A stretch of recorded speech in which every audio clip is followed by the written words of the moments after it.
Hey everyone, welcome back to more Flesh and Bad, and today I want to kind of showcase my latest Marlynn deck. I've also been kind of working on the sideboard information as well, so I wanted to kind of share this list with you and kind of give it as like a starting point. So this is the list that I've been kind of tweaking and tuning basically kind of every day. I've been swapping a lot of cards in and out. I've been trying a bunch of different things, and this is kind of like the best kind of amalgamation that I've landed on. So I wanted to kind of walk through the card choices here.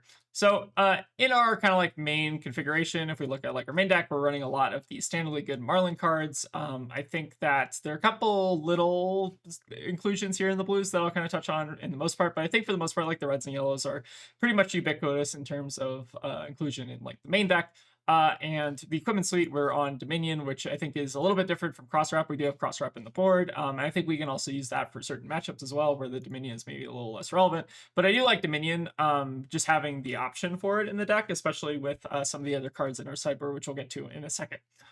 So for the reds and yellows, again, nothing too interesting. But for the blues, again, we're kind of running a lot of the standardly good blues, like all of the harpoons, as well as the kind of like good graveyard hate cards of Seafloor Salvage and Sunken Treasure, which also are just like good treasure generation in general. Murderous Rabble and Tip the Barkeep are to kind of help us go a bit wider into decks that we need to, like into Gravy or just like decent filler. They both block 3, and they also can kind of set up for some bigger turns kind of in the future. And then for our other arrows, there's a little bit of like a spicy include here. So I really like Drill Shot as a blue arrow. Just having the ability to do like 2 go again with a relevant on hit is pretty decent. So maybe like forces out armor block, or it forces out some other stuff. So I do like the blue Drill Shot. And I think the spicy inclusions here are the Widowmaker, the Sleep Dart, and the Bolton Shot. So I'll kind of walk through each of these individually, because I think that there's kind of a lot of backstory. So let's maybe start with Widowmaker, which is I think what I'm going to kind of title this video, which I apologize for in advance. Nerf Bastion! But Widowmaker is basically a 1-for-2 arrow that basically just says defense reactions can't be played to its chain link. So this is kind of like a CNC effect on an arrow. So the goal with this arrow, basically ignore the +3 clause, because +3 clause like doesn't matter. It's basically a 1-for-2 arrow that can't be de-reacted. So if we can strand our opponent with de-reacts in hand and push through damage, that I think is pretty beneficial for us. And in general, people like to run a lot of de-reacts into Marlin. So I think that having this as an arrow is also pretty decent.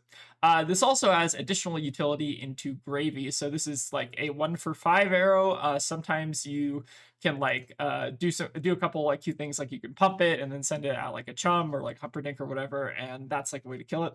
And additionally, I guess like this just is good against, I think, like Earth Heroes in general. So like the defense reaction clause, I think, is quite relevant in just slowing down Earth Heroes and also kind of like stranding them with a couple cards in hand. So I do like the kind of blue Widowmakers. The 1 cost is a little bit awkward, but there are ways to kind of mitigate that 1 cost. I'll kind of like talk about that in a second. But yeah, the 1 cost, I think like a couple good 1 cost arrows maybe makes the Marlin deck kind of like tick a little bit. At least I've been enjoying playing with this card while I've been testing it. Next, we're going to talk through about the Bolton Shots and the Sleep Darts. So I think that these Bolton Shots are kind of like interchangeable with Searing Shot, but this does have the added benefit of giving you reload, which is pretty relevant in Marlin, given that like you can kind of actually use this to get around the I guess like liability of 3 oak. So like one thing you could do is if you like 3 oak into Bolton Shot, you can like pump it, or like let's say you like have a pump like a take game plus 3 oak, and then you 3 oak, and then you like draw into Bolton Shot. One thing you can do, because reload basically puts something like face down in Arsenal, means you can like play something out of Arsenal, like a Codex for instance. So basically kind of lets you like chain a little bit of value, which I kind of enjoy. I think that it kind of makes it worth including just as a blue arrow, and mostly is going to be Searing Shot with like a little bit of upside, like conditional upside, versus Searing Shot, which is like more consistent 1 damage upside. But I think that it might be worth the kind of like high roll potential of including in your deck. And then I'll also talk on Sleep Dart. So this was originally like a blue inertia shot or sedation shot, or like infecting shot. I think I have like basically cut down to like 2 of these Sleep Darts. I don't think they're amazing, but the on hit is quite relevant into a couple different decks like Syndra, some other heroes, and you can basically do this as like 1-for-3 go again from Arsenal if you activate your like Sealay Sarong and stuff like that. So pretty threatening on hit against certain heroes that maybe forces a 3 block out of hand. I think it's quite relevant as well. So that's going to basically cover the main deck here. For the sideboard, we have a couple different options. So I basically put the King Kraken and the King Shark in the sideboard, but these more often than not come into the deck. It just kind of depends on the matchup. Like there are definitely some matchups where like King Kraken Harpoon is not ideal, like into Syndra, for instance. Like you don't really want to run like a card that hits a non-attack, because the deck basically is all attack actions, right? You probably just want to run King Shark Harpoon. Similarly, King Shark Harpoon, I think more often than not comes in because like most decks in the game are running attack actions, but like against Kano it's pretty irrelevant. So that like these arrows I think are for the most part like in the main deck, but I kind of like put them out of the deck just to kind of like reflect on like if we're going into like a matchup which we like don't have sideboard for, which I have a couple of them here. They're basically just like cards I need to think about before I include them in the main deck. For the other kind of sideboard cards, we have the Gold Tip and the Riches of Trollpildani. These are kind of like some extra gold generation cards in longer matchups. I think Gold Tip actually comes in a lot more often than you'd think. Just the best part about this card is that it's a yellow buff, and I think like most of the 0/4/3 buffs are red, so having this be yellow is actually like pretty solid effect.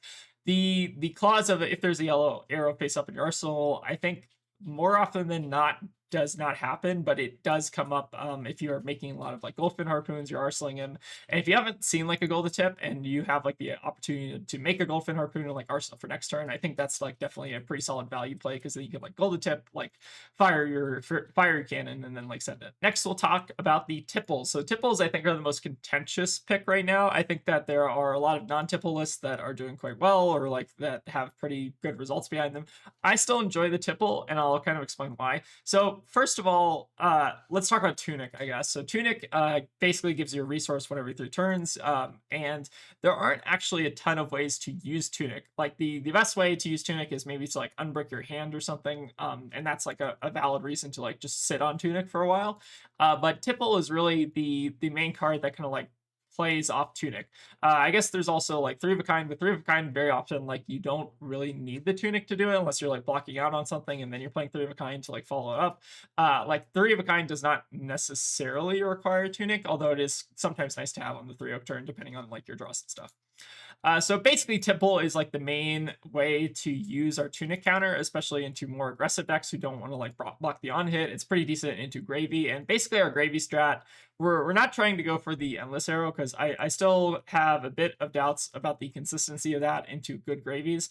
I think that from my limited Marlynn experience, it seems like the best kind of strat is to basically like have a Go-Get attack like a Murderous Ravel or like some other like Graveyard Hate into basically like Go-Get attack into launch a big arrow at face, and then you kind of have to do that rinse and repeat until one person's left standing, right? So it's depending on the allies they get out, it's a little bit dicey. Like if they get out Chum, it's pretty rough. If they get out trying to think of the other, the Anka's a pretty rough one as well.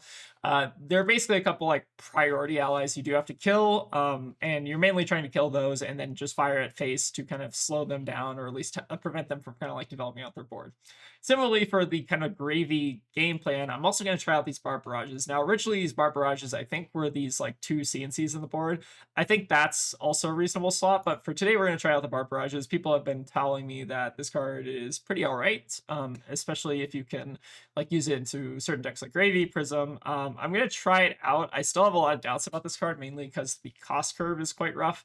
Like you're basically like what is like the best case scenario for this card? Like maybe your opponent has like 2 allies out, you have Tunic counter, and then you like Barb Barrage at face, kill both allies, and then you get like what is that, like a 4-card 15? I don't know, something like that. It's like fine. Like I think this card is like surprisingly okay. I think that the cost curve of this card is just like the hardest part to kind of justify. Like a 1 for like a 4-drop arrow that targets like 2 things is like kind of weird on the cost curve. It doesn't have go again. Like there are a bunch of like weird things about this card that I'm not in love with, but maybe it plays better than I am kind of analyzing on paper. Also in the board we have, I guess, these 2 Conquer the High Seas. Definitely for certain matchups. Like I think in 2 decks that are running a lot of D-Reacts, I think these are pretty weak, just because very often you'll just get like D-React from Arsenal, then you're just sending like a 4 for 8 go again, which is still like okay, but nothing crazy. Especially in Marlynn, where it kind of like eats up a lot of your turn or resources to like play this, then play something else. Unless like Conquer of the High Seas into 3-oak, I think is one of the best interactions. Like if you can keep 2 blues, have 3-oak and Conquer, that is a really strong hand. But other than that, I think that sometimes this card is like a little bit on the weaker end, which is why I've cut down one of them. I don't know. I think like maybe for like Prism Respect or whatever, you can like go up on like a third one, but I've not really missed the third one in my experience. And the last two cards here I'll talk about are Seek and Destroy. So these mostly help, I think, into the Earth matchup. I'll kind of talk on that in a second. But basically, you're trying to line up like a Widowmaker and a Seek and Destroy and like a couple other buffs on a Widowmaker. And that's how that's like one of the only ways I've kind of like figured out how to beat Earth heroes, which is pretty rough in terms of like Marlynn's viability in the meta. Because Verdance and Florian to like less extent. I think Florian's kind of like pushed out of the meta by Verdance and Gravy, but like I think that you kind of just like need like the extra buffs into Verdance. These could also like turn into like Command and Conquers, which I can see like also being pretty decent. I've kind of like gone back and forth on the Verdance sideboard like the most of this deck. It's probably the most like hard because I actually have like a first and second here. So like going first, I think I'm running Cross Wrap just because it's like you basically just get like the low opportunity cost. Like you don't want to send anything at Verdance turn one anyways, right? Because they're gonna just like block with a bunch of Earth cards, decompose, that kind of thing. But if you go second, I think you actually maybe want to start on Dominion just so that you can start like applying pressure so that like these sideboards from Marlynn are kind of weird because like if you're going second, a lot of the time I feel like you want Dominion. And if you're going first, I feel like a lot of the time you do want Skullbone, or like you more so want Skullbone. But there's certain matchups where I feel like you just want Dominion. I don't know. I feel like I'm leaning like more Dominion, but I also just like maybe don't fully understand the value of cross wrap. Like it's so cross wrap is often very clunky when you don't like start with a gold because you don't get that free opportunity to reload. You don't get the free opportunity to like activate your tipples. Like there are a lot of like weird kind of downsides to running cross wrap in some matchups. I think in certain matchups where like they're a little bit slower and you can like get gold over time as opposed to like needing gold pretty early, I think Skullbone's pretty good. But I do like Dominion in a fair portion of matchups where having the early gold is like very important. Yeah, so these are basically going to be my sideboard notes. Again, I've kind of like separated them out depending on the matchup, and I've also like included like a little default matchup, fatigue pile, like some of the more like popular decks that at least I'm thinking about. I feel like a lot of these maybe first or second dependent, and like I don't have like a ton of confidence in a lot of these sideboards. Like I think that maybe depending on like what the sideboard is, maybe these sideboards adjust a little bit. This is kind of just like my initial plan, at least, of like what I would do into kind of like certain decks. With that, we're gonna go ahead and get some games. Let me know if you all have any thoughts on the sideboards, the deck list, that kind of thing. I definitely don't think it's like set in stone. These are kind of just like my initial thoughts, and then yeah, I'll probably adjust these kind of with time depending on like well-performing Marlyn lists, like how the deck evolves over time, that kind of thing. So yeah, with that, let's go ahead and get into some games. Playing against a Marionette. I don't know whether first or second is correct, but we'll try second and see how that feels. So we're going to choose the Arakni sideboard. All right, give them a good luck, have fun. I think this looks correct. All right, we definitely want the Tar Pit Traps in this matchup. Definitely one of the more overperforming cards if we can get to line up. I feel like you do want a little bit of a mix between like the attacks and the non-attack buffs, because this deck does run like a decent number of non-attack actions. All right, so they do get to get a little hand information here. Imagine we're probably just blocking with either the King Shark Harpoon and the Sleep Dart. Or we can block with like Codex of Frailty plus King Shark. Both I think are reasonable. Let's maybe block actually with like Codex plus Sleep Dart, because then we can like maybe 3-oak, load the King Shark, and send that on turn one. But I imagine we're probably just going to be blocking out a bit here. All right, seems like they're going to just start with the dagger. Oh yeah, I forgot to mention that I'm now going to be using this playmat from now on Talishar, and you can also get this playmat if you want to subscribe to our Patreon for some reason. Would not recommend it, but that is a thing that you can do. It is a very nice playmat. I made it myself. Okay, so coming in for 3. Kind of almost want to just let them clear this mark, but it's probably correct to give them the King Shark here. I think that's fine. It's basically either we get rid of 3-oak, take a damage, and then they don't get a flip. But then we don't have like the guaranteed way to load, which is awkward. Bruh. And that is a Marlyn hand. So we are going to try to deal with that. Well, the Tar Pit Traps, I think, get a lot worse when you draw 3 of them. I guess we're going to 3-0. Okay. The irony, I guess it's not lost on me. that we drew 3 tar pit traps, and then we also drew 3 oak as well. Okay. So I think it's just the lucky play, Matt, more than anything. I guess we're gonna load in the bluefin harpoon. I don't know if yellowfin harpoon actually was better. They don't really have a codex target yet, so maybe we don't really care. I think we're gonna find a way to maybe just arsenal. We don't arsenal, like maybe the tipple. We're not on tunic yet, so maybe pitching the way the tipple is like kind of okay. So let's pitch a tipple, maybe pitch a tar pit trap, and then we'll just pitch the elephant harpoon to send in here. I think we want to try to space out these tar pit traps if we ever get to the late game. But if we manage to hit with the bluefin, it could be pretty alright. Based on the fact that they're not blocking with the blue, I have a little bit of a doubt that we're going to be hitting here.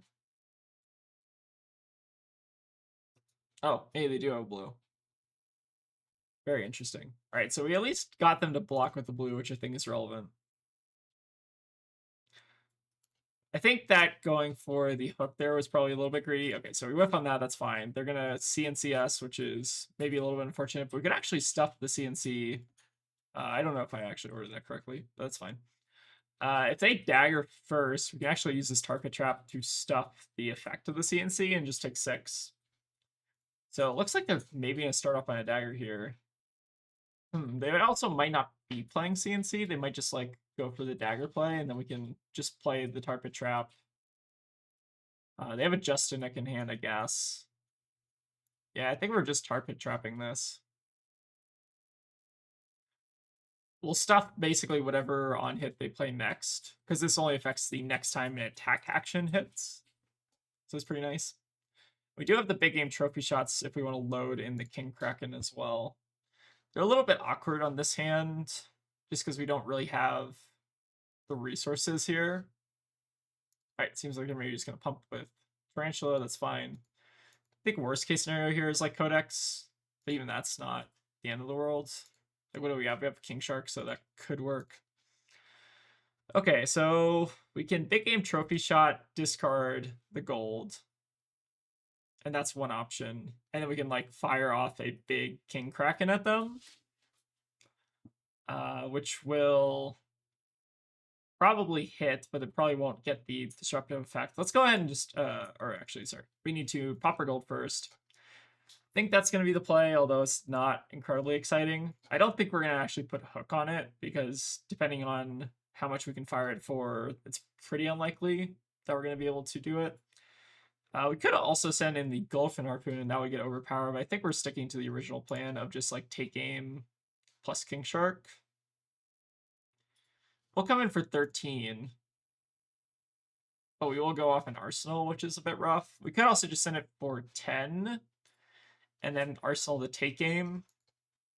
Depends how badly we want to keep an Arsenal here. They are running CNCs, but we did just see one to get pitched. I think we're going to get a little greedy here. And just try to get it to connect, because if we get it to connect, then the big game trophy shot will refund us our gold.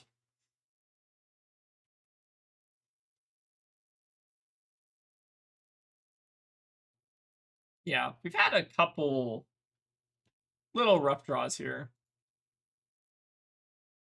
All right, looks like they're going to flip Mask of Deceit, but it's going to be random at least, so that's nice. All right, they do get a trapdoor, which could be relevant if they have like inertia traps, and maybe playing out the take aim was actually relevant, but looks like they're just going to attack with Lair of the Spider, which doesn't have relevant text against us because this does not go again. That's still fine. They still at least get like 3 value out of it, which is pretty alright. Alright, seems like they might be going for the cover here, so I'm kind of glad I didn't throw my hook in front of it, assuming they have another D-React here. Yep, they do. So that actually covers it quite nicely. I wonder if they actually had like another D-React in case they didn't flip in a trapdoor, if that was just lucky. Could be a little bit of both. All right, so now we're off gold, which is a little unfortunate. We have other ways to make gold in the deck, though, so shouldn't be too worried. All right, what is this telling us? Hunter's Clave. I don't think we can afford to care. They are not regular Mario, so any card they play will not be getting go again, but they do have the Mark of the Black Widow. So the question here is whether or not we want to try to respect this. We could actually attempt to respect it if we want to just throw like Murderous Rebel in front of it. And then even if they do manage to pump, then we just discard the Bluefin, and then we can pull Tunic to 3 Oak plus pre-med. And they would also be forcing themselves to clear the mark. So I think this is actually worth blocking. But I want to make them use a card if they don't have anything. So if they don't have anything, this actually works out pretty nice for us. Because now we don't have to use our Tunic counter. We can save it for like a Tipple at some point. Notably, Tipple's not amazing right now, but we'll go ahead and I think just 3 Oak. If we wanted to get like really not greedy, we could keep the Bluefin Harpoon. Maybe that's actually worth using the Tunic counter here for.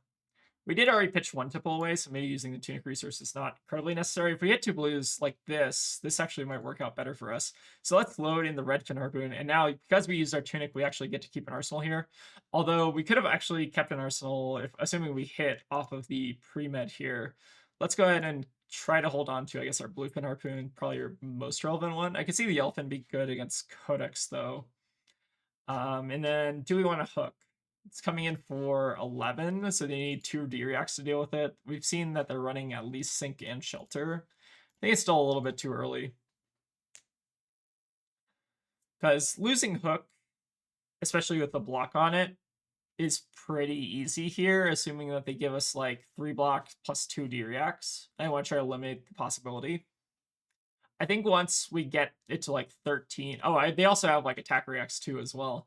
I think once we get to like 13 or 14, that's when I start trying to throw a hook in front of things, especially once we've kind of like eaten through their armor a bit.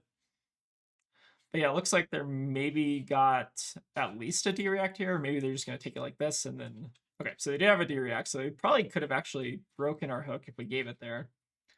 You do have to be a bit careful in this matchup. So I imagine that they're going to keep a non-red in hand, which makes sense. Now with the Ponder, we do at least get to kind of take a look here. So we have the choice between a Widowmaker and a Bluefin Harpoon. Which is better? I honestly, so we don't have the guaranteed way to load. So maybe it's actually better to Arsenal the Bluefin. I think we got like a little bit punished for this, but it's not even that bad because we can still like fire the Bluefin off and then 3 Oak afterwards with Gogan. So I think they don't have a leave note yet, right? So I think we're safe from Codex as well. So I think we're just going to take this here. If they have another little piece of disruption like Mark of the Black Widow, this could get a little weird. All right, following up with Persuasive. So we can block Codex. So one option I see is we block 3 Oak. Then we do Bluefin into Codex, getting back what? We don't really have a ton of 0 costs yet. I guess we can get back like a Rabble or something. That probably plays. They would be able to get back nothing great, like maybe like a Mark of the Black Widow or whatever. Option 2 is we like give up Tunic plus Gold Baited Hook, and we try to keep the hand. Actually might not be a terrible deal. We lose Tunic for the rest of the game. Hold on, I'm thinking on this one. So we lose Tunic for the rest of the game, or we can lose Sea Lace. I feel like Sea Lace is pretty relevant. I feel like this does not have a super clean answer. I feel like I maybe like blocking with 3 Oak the most, but if we wanted to go like super aggro, I think it might actually make sense to maybe just give up Tunic. Huh. I think I'm gonna maybe just give up Tunic. That feels so weird, but I think it's correct on this hand. Yeah, and that block, I think, is either going to win me the game or come back to bite me, but we'll see how it goes. So let's go ahead and Sea Lace. So this will give go again to the Bluefin Harpoon. So we're basically going to be able to presumably double arrow this turn. So this will basically be 8 overpowered go again, threatening a blue from their hand, and then we get to also follow up with 3 Oak. I think that if we wanted to keep holding on to Tunic, we just give up 3 Oak and then play Codex after this, getting Rapple. That might actually be a better play. It's not very exciting, like just getting Murderous Rapple, but it might be like the safer line. Oh, we did get them to discard Reaper's Call, so this maybe is working out for us. So they have an up 6 and run plus Kiss Death, which I imagine is going to eat their turn next turn, but that's fine. So we know that they don't have a way to block anything if we get another arrow. So let's go ahead and fire off the 3 Oak here. All right, and we whiff on the 3 Oak. So we did get a little bit punished here. but we have Quiver to potentially save us. So maybe we're going for it here. All right, and we do get a bit rewarded here. So we know that they have a Kiss of Death and a attack reaction, or no, they have an action in hand, so they cannot block this no matter what, right? So we actually give up the gold baited here and then pitch. All right, we got a little bit bailed out there. Obviously the draw was like a little bit unfortunate. Wait, why can they block? Oh, this is an overpower. Ah, okay, that's my bad. I forgot that the cannon does not give the next thing overpower, it only gives the first thing overpower. All right, that is okay though. So we basically lost our hook for like no reason because we knew exactly what was in their hand. That was just me forgetting about the overpower. Let's start with the seafloor salvage. So let's banish. Let's get a little gold started. So we'll banish, I guess, our own codex. They don't really have any yellows in the bin. Could get rid of their Hunter's Clave, but I don't think that matters. All right, and then we'll load in the King Kraken, fire it. So that was a little bit of a goof on my part. Yeah, so the play there was to not give hook and then just send the King Kraken, forcing them to block. Yeah, I think that was the play.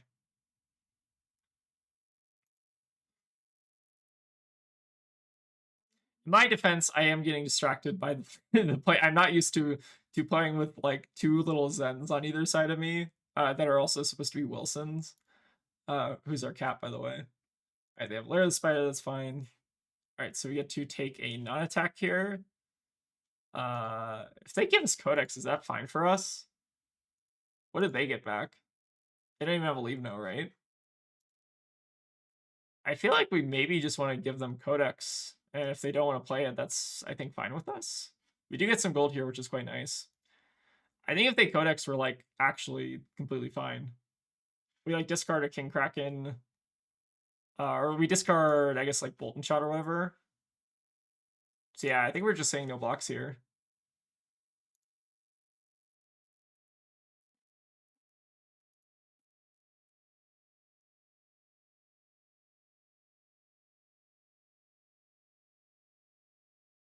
Oh, seems like they maybe kind of called my bluff there. Maybe they didn't want to play the Codex in response.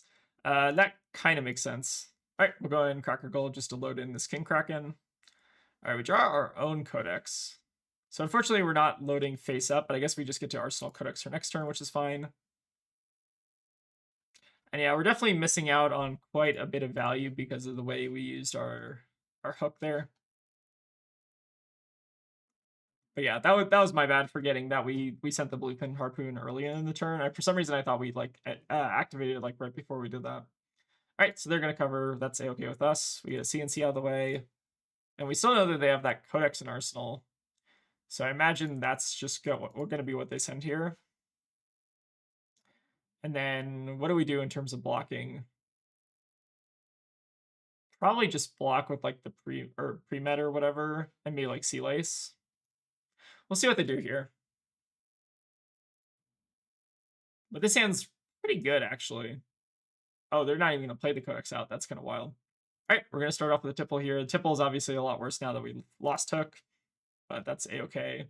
Let's go ahead and draw discard. All right, get a Sleep Dart.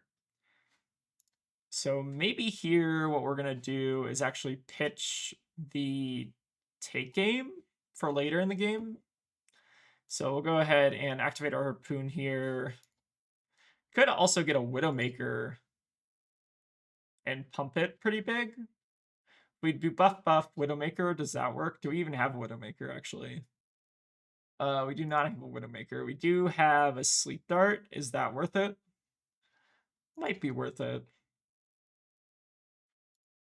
Might just be better to just get a King Crack. I think like King Shark is maybe just better here, especially if it's threatening additional gold. So let's go ahead and I guess just take aim. I guess we could have pre-meted just to get the additional Ponder token, but I don't think that matters incredibly much. And yeah, we'll go ahead and just make a couple misplays here, but that's fine. Go ahead and play our own Codex out, getting King Shark, and then send it in. So not only makes their daggers also a bit worse. I think if there was a Widowmaker near my yard, I would send it, mostly for the title of the video, but also because I think it would be correct, I think. just sending a huge Widowmaker against a deck that's running some number of D-Reacts is kind of pretty good. They still have like 2 copies of each left, at least.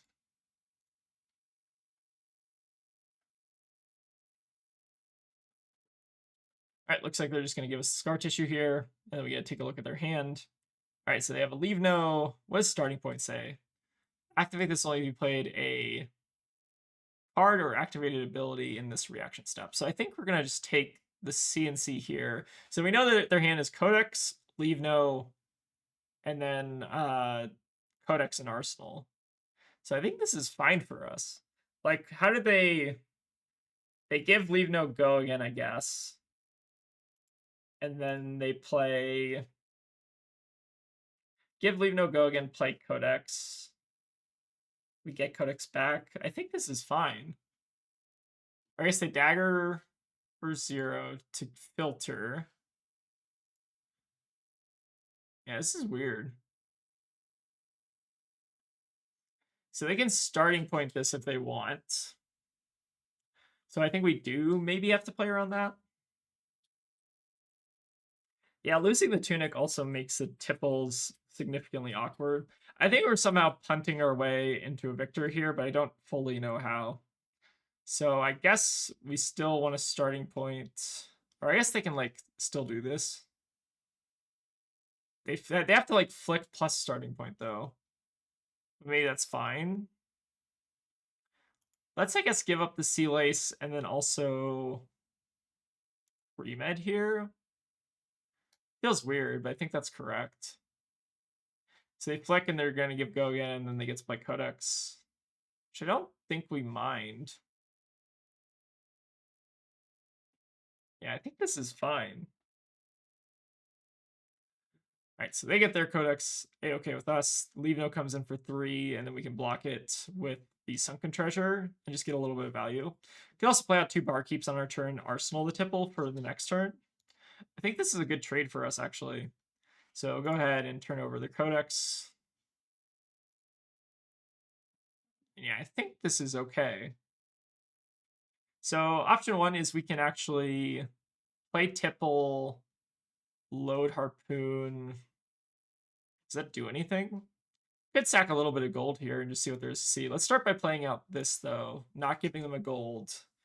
And then can maybe make a Harpoon, load it, fire it, Arsenal the Tipple. That's at least a line I see.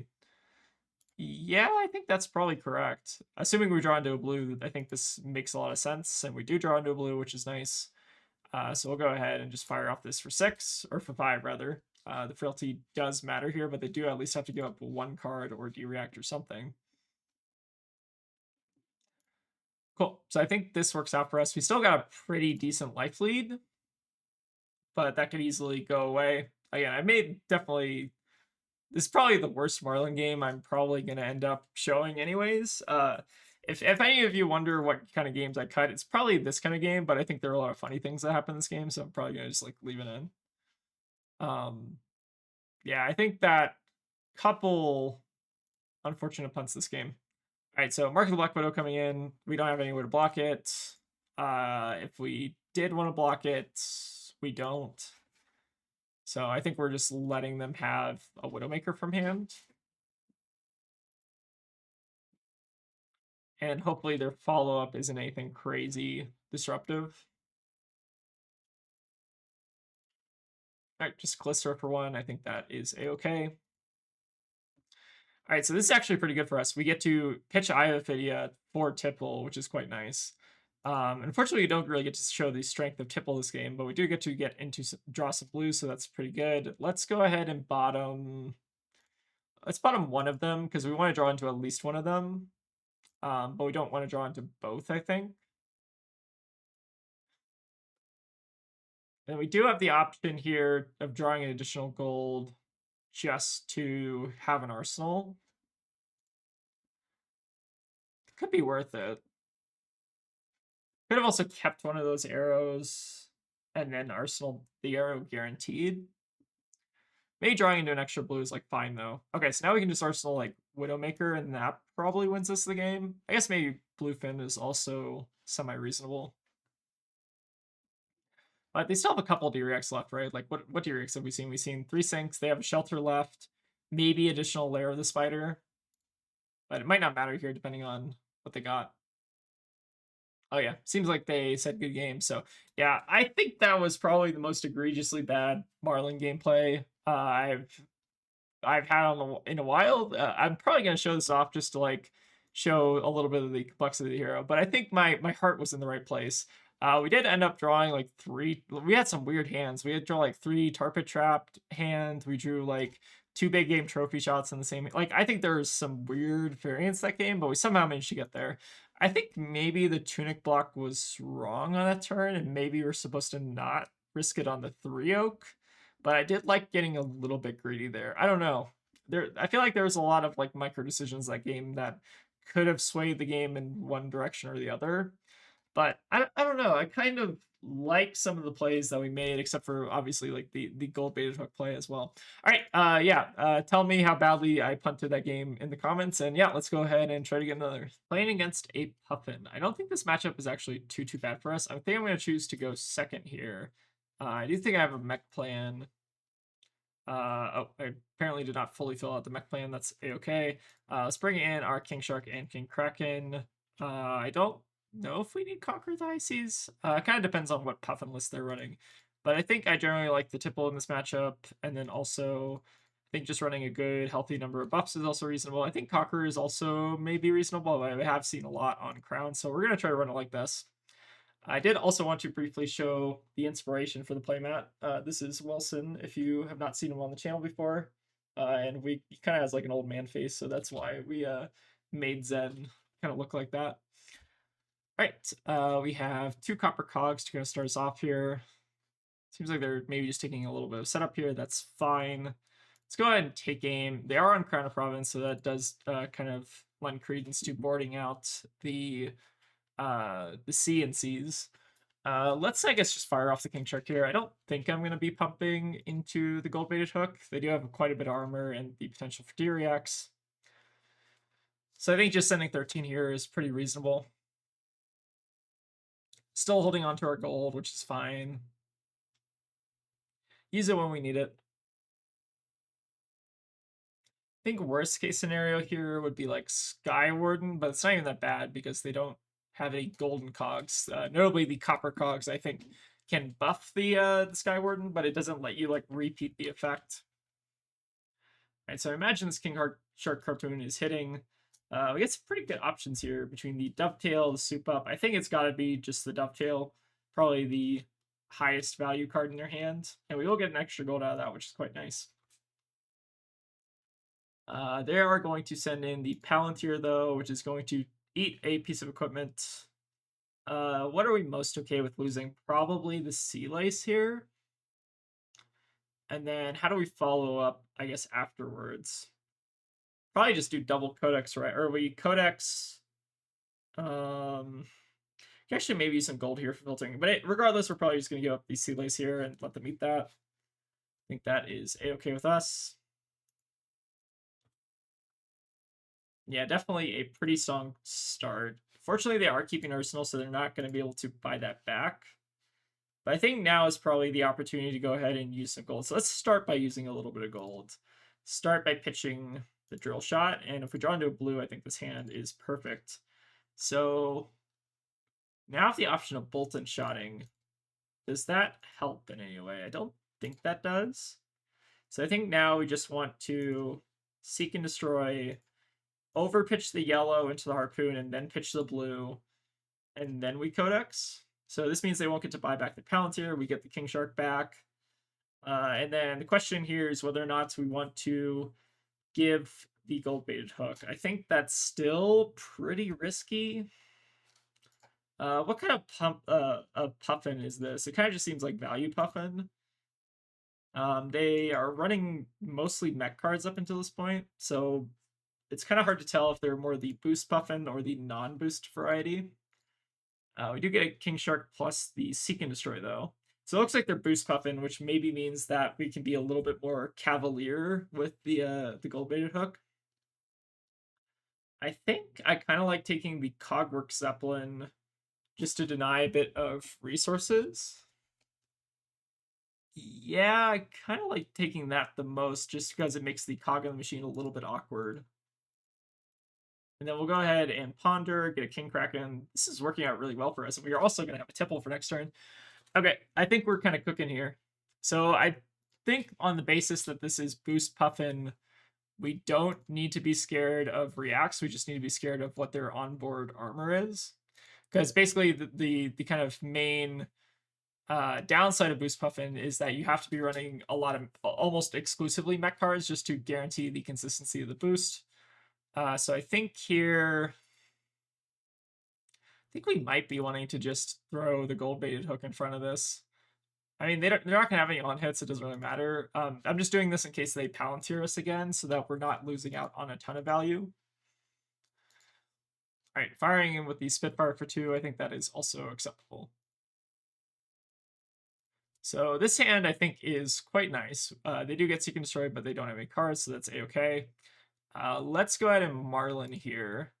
And we have a lot of good draws on the top that don't, like, we can draw blue and Seafloor Salvage, or we can draw a buff, and then we can just play buff and then Super Pump.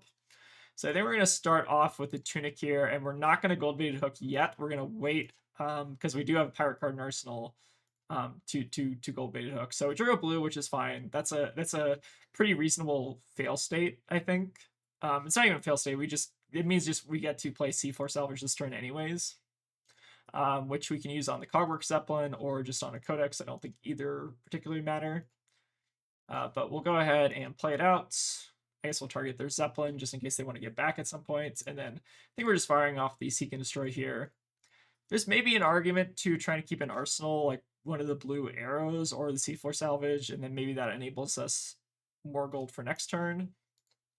I can definitely see that being the case, but I don't know how much it matters. Could definitely matter. I think we're just going to try to go as aggro as possible here before they try to draw into their Sky Wardens. All right, seems like they're giving us a bit of block here. All right, we got a Seek and Destroy, and then the King Kraken as well. Okay, pretty interesting hand. So they have 2 blues, so it doesn't really matter too heavily what they take. They don't have a gold. So I feel like we might as well take the Cogworks. I don't think it matters, because I think they're just pitching regardless, right? So I guess we just take the Cogworks and not think about it too hard. Yeah, there's maybe an argument for actually arsenaling the Seafloor Salvage for next turn, just so we continue the gold making process. Oh, but this hand's like kind of bad actually. It's like fine. We can actually like golden tipple, discard big game trophy shot and a harpoon, and then maybe we just use some gold to draw some action here. This hand's like surprisingly okay.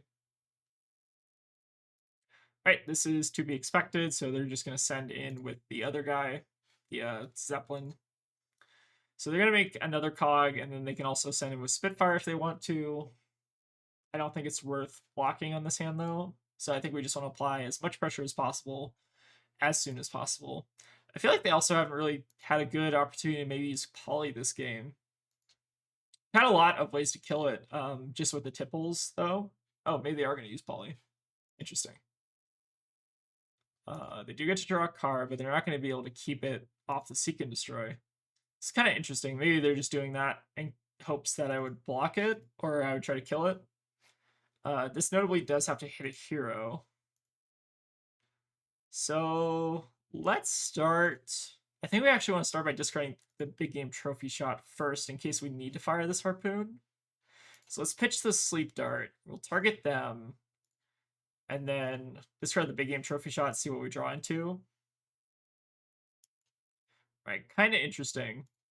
I feel like this is going to be a turn where we just want to use up a bit of gold to try to find something a bit better. We're not coming up on Tunic. We could arsenal the tipple if we really wanted to, but I guess if we wanted to do that, we probably should have just played that then. Let's go ahead and draw another card off gold, because if we draw an arrow, this gets a bit better. So yeah, Sleep Dart, I think, fits the bill of what we want. So maybe we're just firing the Sleep Dart here instead. I think this is now the opportunity to hook and then... All right, so I think we're going to start by hooking here, and then we can fire off the Goldfin, or fire off the arrow, discarding the Goldfin Harpoon. So I think the curve actually works out quite nicely here. Fortunately, we did draw red, so that means that we're going to be able to fire here. But now we do have the 3, or the gold on hit here, which is pretty relevant too. All right, so we go up to 6 gold. And then the question here is, like, how greedy do we want to be? Like, do we think that they can kill us if they give us all their armor here? Part of me almost wants to see if I can just pump into 6 gold and just try to find something, like, a little bit more interesting. Let's pop a gold and see what there is to see, I think. Maybe pop, like, 2 gold. And in this case, we can, like, Murderous Rabble plus Sleep Dart. Or no, we need 1 more gold. So let's, I guess, start with the Murderous Rabble and I guess see what we're drawing into. We'll target them. All right, so we're drawing into a blue. So I think this works out. So we basically use 3 gold to get an additional 3 damage, which is pretty relevant because we're now forcing an additional card out of hand. All right, so now we'll close chain. Oh, we still need 1 more resource, don't we? We could also just fire this arsenal, the C4 salvage, and then that prevents them from getting the poly unless they block. Could also, oh no, sorry, we revealed the top, so now we draw into a blue, and that was the plan. Okay, yeah. So now we just send in for 7, and then this demands 2 cards, and if they don't fully block it, then they don't get the crank ability. So I think this actually works out pretty nicely for us. I think that was actually a pretty good excuse to use a little bit of gold there. All right, so we have a Redfin Harpoon hand. Let's go ahead and do the Marlynn trick here of discarding the Crouching Tiger, and let's see what we actually... So it looks like they might have scooped it up there. Let's see what we draw into. So we draw into a King Kraken. We play this, pitch a blue, draw into a blue. So I think I think this hand actually works out surprisingly well. We basically just get to send plus 7 on an arrow, plus another 4, so 11. So we get to send, I think, a 17 damage arrow. Is that correct? There might be a little bit of math I'm missing. So we have 4 resources. Maybe we're not able to harpoon, and maybe it's like a 13 damage arrow as opposed to 17. Regardless, I think that's probably still game winning, given that they have like 11 block in hand. I don't think that they're coming back from that. All right, let's see if we can get one last one. Playing against a Gravy. So will give us a good opportunity to test out our Gravy board here. I think that this is still very much a work in progress. I think a lot of it does kind of depend on how the gravies adapt, but I think that my plan is a little bit different from the Endless Arrow plan. Basically, what I'm trying to do is do a go and attack into an arrow at them, and then kind of like rinse and repeat that process and hopefully kind of disrupt their main game plan. That's kind of my strategy. It's a little bit more of like tempo strategy, but it does kind of lose to Gravy high rolls sometimes. Like if they hit their CNCs early or their other CNCs, it can be a little bit rough. All right, we have a pretty interesting start to the game. We can do like Murderous Rabble to maybe inform our 3-oak draw, and then we can maybe just Arsenal or do whatever depending on what we hit. So I think we're going to start with a Murderous Rabble and just see what there is to see. Do you think I want to just play out this 3-oak just so we get a little bit closer towards our hate cards like the C4 Salvage, which we, funny enough, kind of revealed off the top there? And the question here is whether or not we want to go for tip the barkeep preemptively.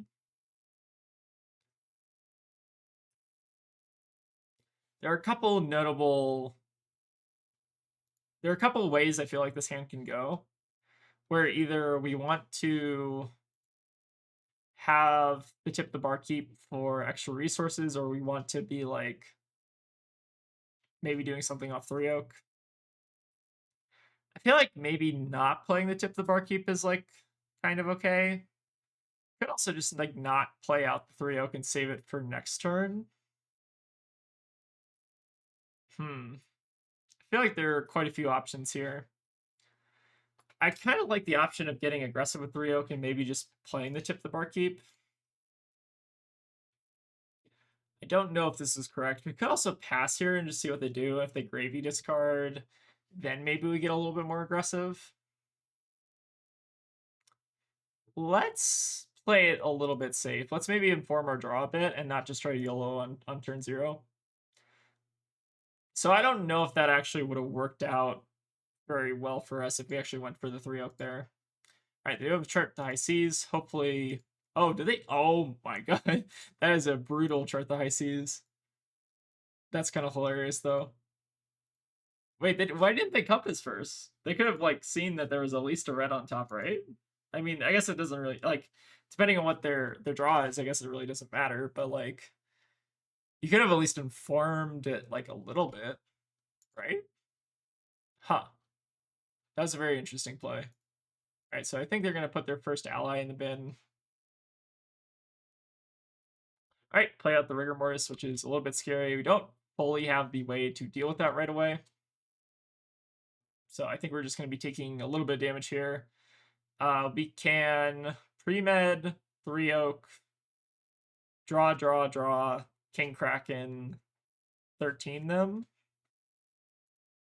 That at least seems like the best option at first glance.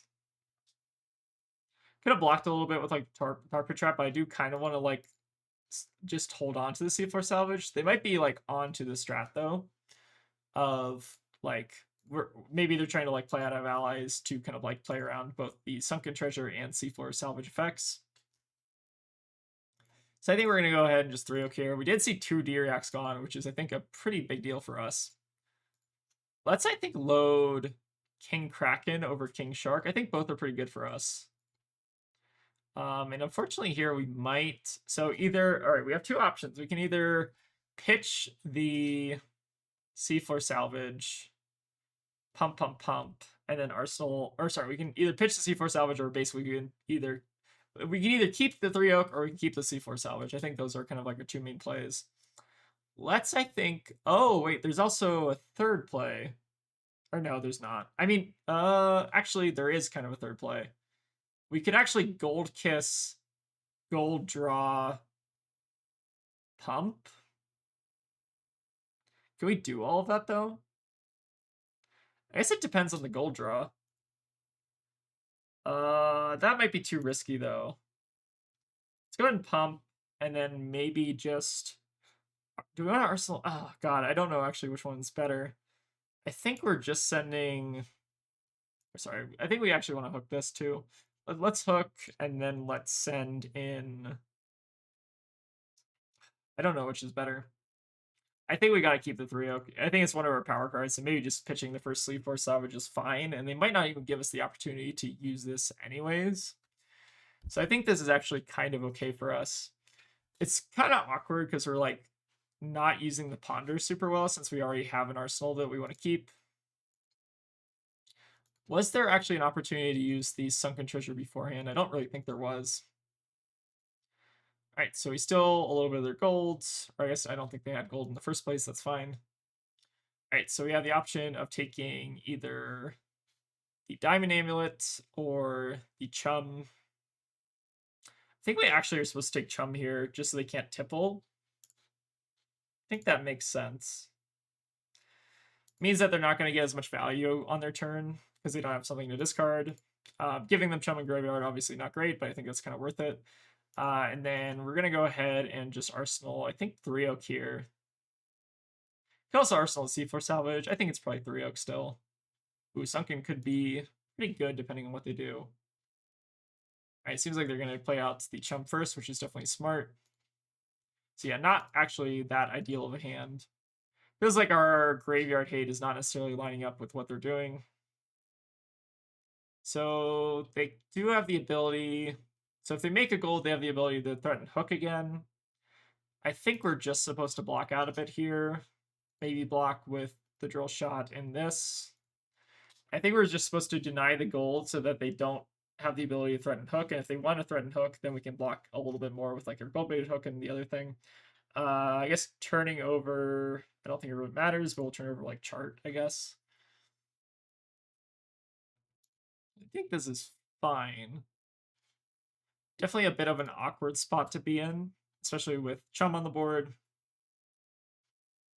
And yeah, we've really not gotten a lot of great opportunity to use either of our seafloor or our sunken treasure here. I think we're just passing.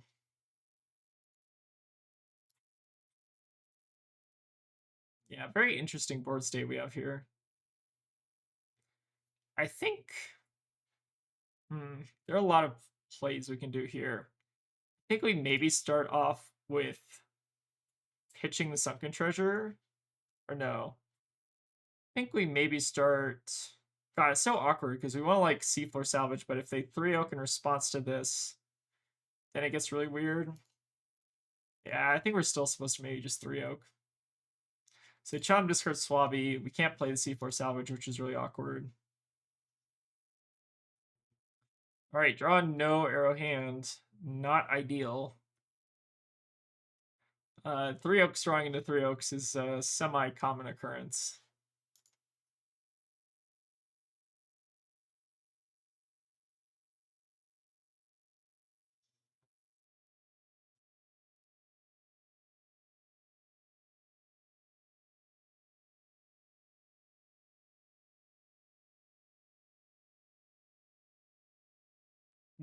This is really interesting. So now we have the opportunity to, I guess, quiver off the top, or we can load a harpoon and just deal with the chum now. That might have to just be the play. Is we just have to use some gold to get rid of this chum. Chum is definitely one of the better allies if you're going for this kind of strategy, or it's just one of the better allies in general, I guess. Yeah, I think we're maybe using a bit of gold here to just we kind of have to clear that, and then we have to also activate a gold here to load. All right, loaded it. Get a drill shot. I guess we could have activated gold first, but then there's a risk we don't draw into an arrow, then we can't load this, and then that's obviously not great. So yeah, I think we're unfortunately being a little bit sad with this Marlynn draw here. Let's go ahead and pitch, I guess, the drill shot. I think this makes sense. Could have also... Does Gold Kiss do anything? I don't think it does. Could also overpitch here if we wanted to just find a random arrow to load off the top, but I don't think that's also worth going for. Yeah, I think that's just a little bit of an unfortunate hand. Try to keep the board a little bit clear, and I guess keep arsenling 3-oak. All right, this hand could be good, assuming that we're not encountering disruption. Pretty likely that we are going to be, so we'll see what happens. I think if they hook us this turn, we're probably just going to have to deal with that. They're not discarding an ally, which is at least nice, but they do have a Swabby in the bin, which I imagine is going to be their play. Ooh, Call to the Grave could also be pretty annoying if they end up getting an Anka or a Chum. I don't know which is the better target. They're both pretty good targets. All right, they're going to opt for the Anka. I think that makes sense. So let's see if they play out both here. If they do end up playing out both, then we're maybe in an okay spot.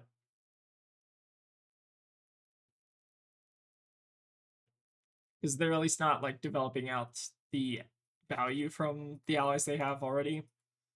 But if they're using Gold Kiss Realm, I assume they're going to probably swing at least with one of them, probably the Rigormores here. Oh, they're going to just swing with Swabby and keep the Anka in the bin. So yeah, I think that there's not really a way to deal here, so I think we're just going to take this. Let them steal our gold a little bit, but that's fine. They're not playing out the Anka, which is nice. Actually, why did they... I guess they can Dead Threads into Rigormortis. That's also something they can do. So yeah, I guess the Gold Kiss Realm does make sense there. All right, yep, we're just taking this. We gotta be aggressive in this matchup, I think.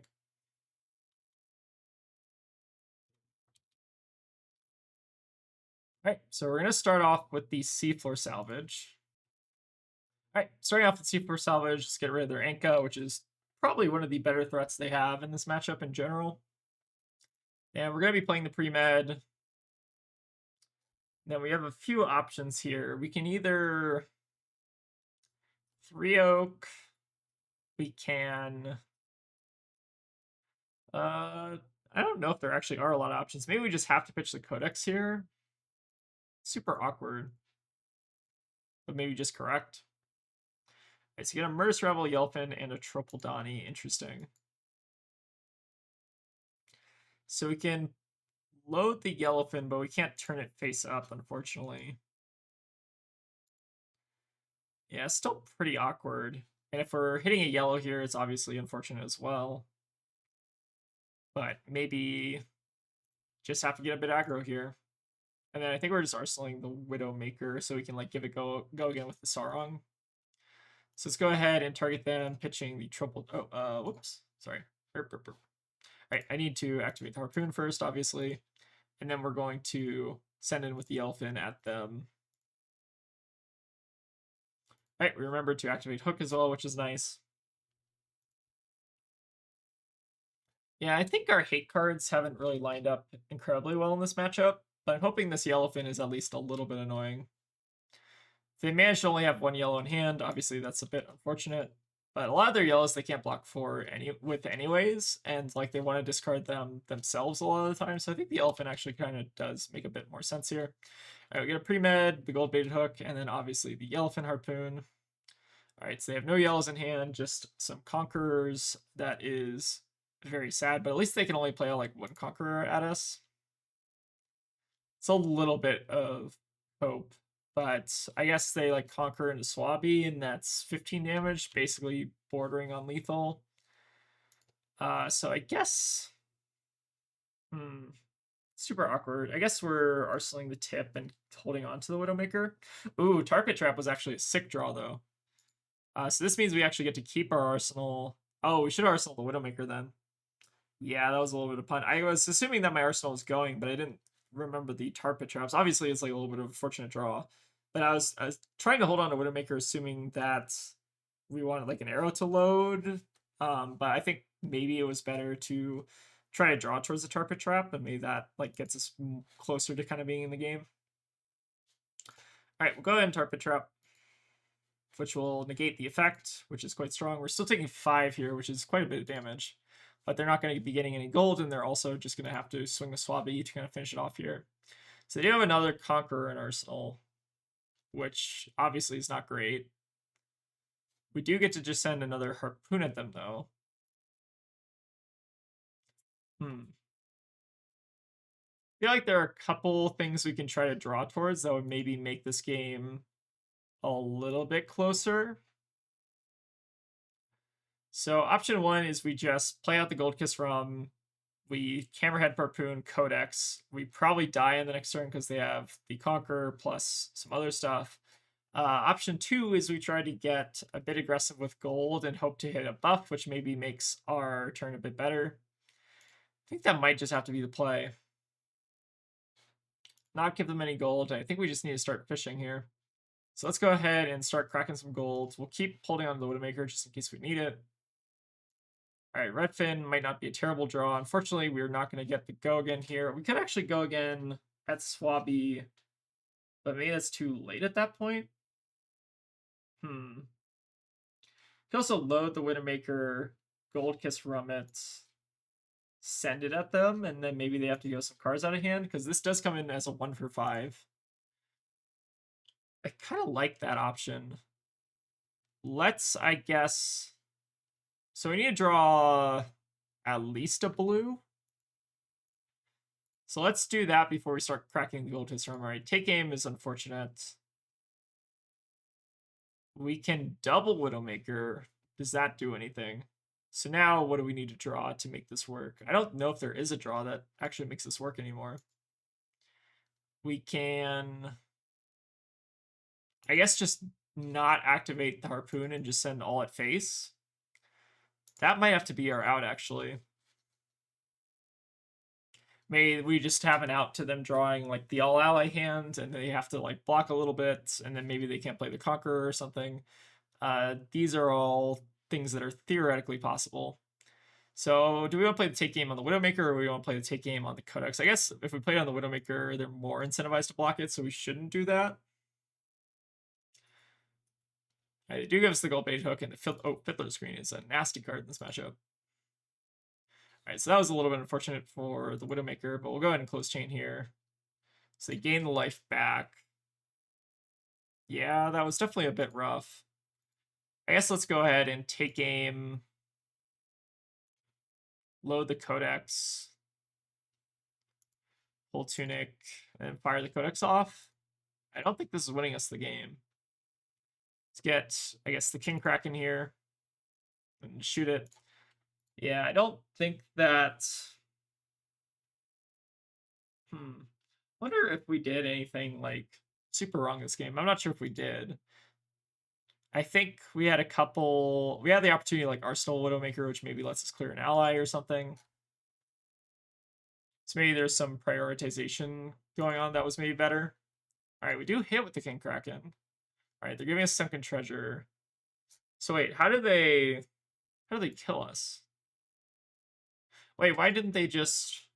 Oh, maybe they just had a bunch of reds in... Or no, they could have kept the chart. They could have kept the chart, and then they could have conquered at us, swinging Swabby, and that probably kills us. I guess I'm not going to look a gift horse in the mouth, though. Right, so coming with Swabby, we can deny the gold baited hook, which would remove an armor from them. And then what? What do we do from there? We can pump a bluefin at them and then hope to deal some damage or something. I feel like this is not very exciting. Let's, I guess, block a little bit here. I think we maybe want to protect our gold if we can help it.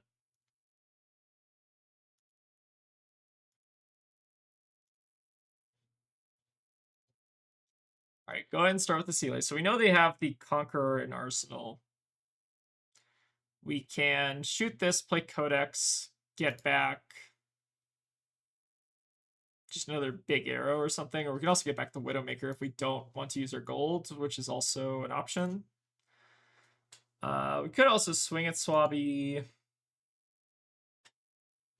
swing at Rigor Mortis, but that probably doesn't put us in a winning spot. I think we're just supposed to give this go again and just send it face.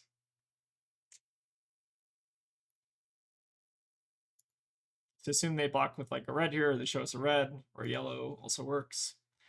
And then we'll play out Codex here. Guess we can get back Widowmaker, or we can also... I guess it's Widowmaker at this point because we didn't crack our gold. That's fine. Yeah, I think it's going to have to just be the play.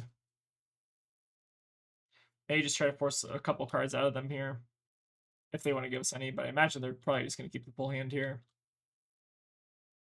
Alright, we get our Bar Barrage, which I don't think is going to matter at this point. Theoretically, it could matter. So I think we have to take the 1 here. So if they have 2 blues in hand, I think we lose here. They do notably have the ability to play out a Sawbones and swing with it. Ooh, Chum is also quite nasty as well. So actually, I think there is a path to victory here, which involves them playing out Chum. Okay, I think Murder's Rabble probably now is basically lethal. We dropped to 1. We're not totally out of it yet. Alright, so they're just finishing on Swabby. Interesting. So we need to give at least 6 block here. And then we take aim. God, I feel like the Bar Barrage is just kind of like going against what I'm trying to do in my particular... Like, I want to basically be giving something go again and then just attacking them. Like, I feel like if you draw the Bar Barrage at this point in the game, it's like kind of what are we doing at this point? I